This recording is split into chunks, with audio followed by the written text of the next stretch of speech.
This video is going to be about some tools that are important. I guess they're going to be important to pretty much everyone.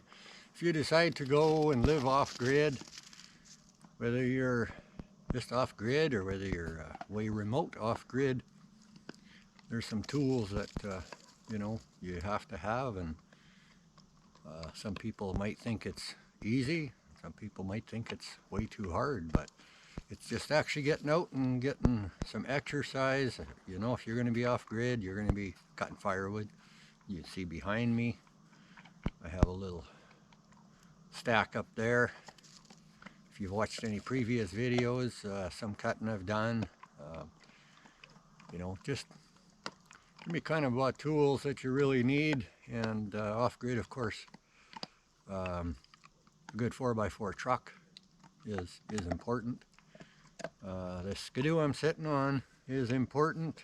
If you have a place close by that you can get firewood, or even on your own property, acreage here, I can go out and loop around and make trails and stuff, and just cut green firewood to cure or to cut dry spruce. And but some of the tools, I built this toboggan. You've seen me pulling it around. I built it quite a few years ago already. It's hauled, I can't even count how many loads of wood. It's actually 8 feet long. It's bigger than a lot of people would think. It's 8 feet long. I pile wood on the back, I pile wood inside. I got hooks in the front so I can pile it up higher and strap it down if we got good trail conditions, and haul little bigger loads. But just getting out and finding just places, walk around through the bush and kind of see where the dead trees are, and make some trails, cut a little windfall. But just acreage, and for me, most important, and a lot of people, I guess you should look at that. I mean, your priorities, if you're out in the bush, first thing you got to do is, you got to make sure that you got shelter, and you need food and you need water. And I hunt and stuff like that. So, but this area where I'm at, the groundwater is not that deep.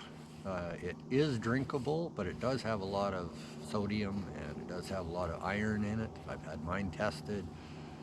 I do use it. So before you build,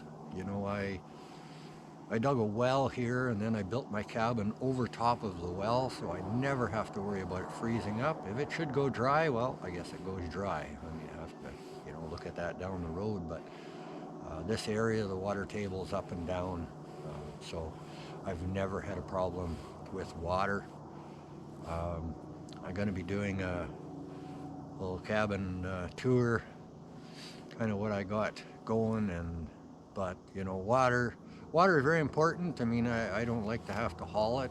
I do haul some jugs just for drinking, but like say, finding a place where you can either have a good well. It may not cost you too much, or it may cost you quite a bit. Depends on what you have for a budget to get good water. But the well is very important, so you're not hauling water. I see a lot of people off-grid or going to cabins, and I do it even when I go out hunting.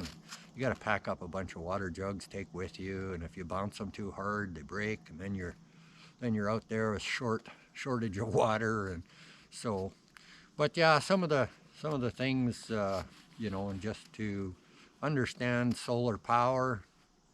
You don't need that many panels. You need more storage. You need more battery storage than anything. And so I get 2 or 3 months here where I have to use a generator. I got a little generator and I got a bigger generator. Just to keep my batteries up, so I don't hurt them. And once we get into February, then we get enough sun usually that I don't have to use a generator at all. And in the cabin tour, I'll show you what I can run, what I've been running with just the batteries and stuff that I have.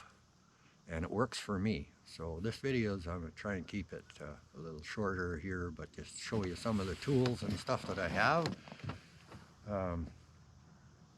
You know, good chainsaw. I built some things here just out of, you can buy things very similar to this, but I built this here just to you know, gets the log up off the ground. I don't use it all the time, but if I'm anywhere there's a lot of dirt and stuff like that, then I like to just put your log, tips it back, and if you watch some earlier videos of mine, you know, I'm lifting pretty big logs. I just got a really nice sharp spike on here, and so, you know, it opens up pretty big, so get it down over a log, and it works good for me. You know, good axe, good chainsaw. You gotta have jerry cans, keep them clean, make sure there's no snow or anything gets in them. And you know, I run the generator here, and I don't cut that big of trees very often, but it was right in my path, so I cut it. And but well, the electric wood splitter, because they are nice to get the job done, and you're not going to break your back. You know, if you're young and in good shape, you can stay in shape by splitting, and you don't need that. But so, you know, here have a warm place because I keep my truck inside. So I'm you know, wood stove for the shop. A couple of cats here to keep the mice down, and so they have a little kitty door. They can go in and out of the shop and hunt or whatever when they want. And so I'm heating the shop to keep my truck warm, so I don't have to run a generator when I want to go someplace, or if I have to go in an emergency. My truck's always warm. Start her up and away I go. You know, and in the house, you know, we're running the same thing. We got some solar panels and wood stove, and see, the propane bottle runs empty, you take it off and go to town and fill it. And so I always keep an extra one, and that's a little bit, but you know, that's just things that you absolutely have to have. Be out off grid, just a few tools, and in a place where you can go get wood. Some people maybe have to go quite a ways, but where I'm at here,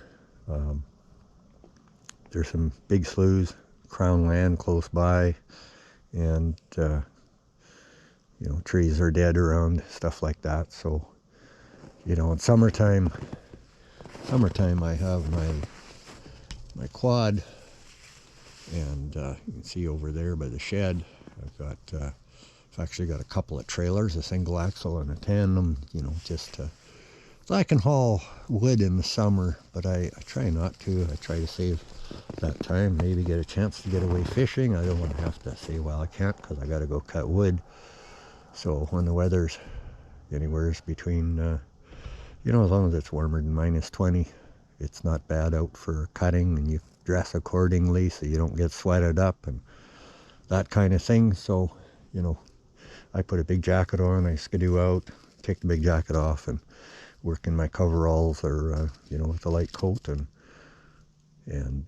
get a load on, and you're not sweated up. So this is some tamarack here I cut. It's nice stuff here. So, you know, for the house, I don't cut it quite as long. It goes about 14 inches into my stove. So, and then I don't split much. If I can get it, everything around 9 inches, it goes in. So it just saves me, you know, this pile here, you see some really big stuff in there, and you know, it is because in the previous videos I showed you the shop there, and I've got a stove that I built, and it will take pretty big blocks of wood. So it's that's what kind of for myself. You know, other people, maybe have different tools you can buy that kind of do the same thing as some of the stuff that I've built, but works for me. And so I get back out and get after another load of wood. I've made some more trails, so I get out and do that, and we'll catch up with you a little later. Hope you enjoy these kind of videos. Like, subscribe, share with friends, and maybe questions about other things. Shoot me a message, and I'll try and get back to everybody that I can. So, ciao for now.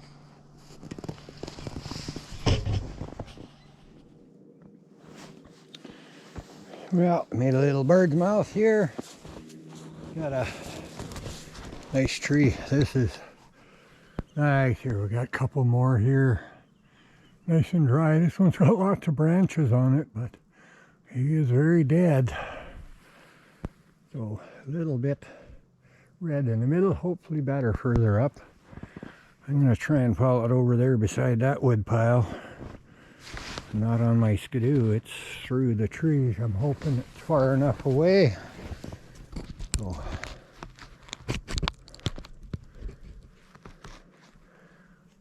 see if we can buck it off and bounce you around here. Hopefully we'll get a clean run right through the trees there. Just gotta find a place to set you up. The dangers of falling trees, you don't see what's inside, and this one here, it was rotten kind of on the north side, so it didn't go exactly where I wanted it. I wanted on a wood pile, it went. So it went down between the trees, which was alright, but when you make a notch in there, bird's mouth, and then start cut from the other side, you gotta just test the wood. Sometimes hit it, see what it's like, and you can kind of tell by the sound of it. I knew it was a little soft, but yes, didn't start, hardly started cutting in. And a little cool yesterday. They're just explaining there that, I'm going to put the tree by that wood pile, and well, it didn't quite go there, but I'm sure I'll get this here. The tree had rotted out on this side. I made my nice little groove right there, and as soon as I touched it, started to cut, the thing that was good was right on the outside. So you gotta be careful. I put a tree on your head, but it turned and it went that way instead of that way. So I just had to make another trail. Make another trail there beside it, so I don't have to pack it too far.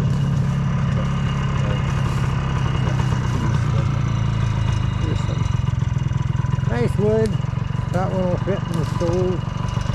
We'll get the dog in the chair. You get 5 or 6 big ones on the back, or 10 smaller ones, or 10 them on the end. I can maximize space, so I'll get a move on. And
about a mouse here or something. Really sure done some serious digging.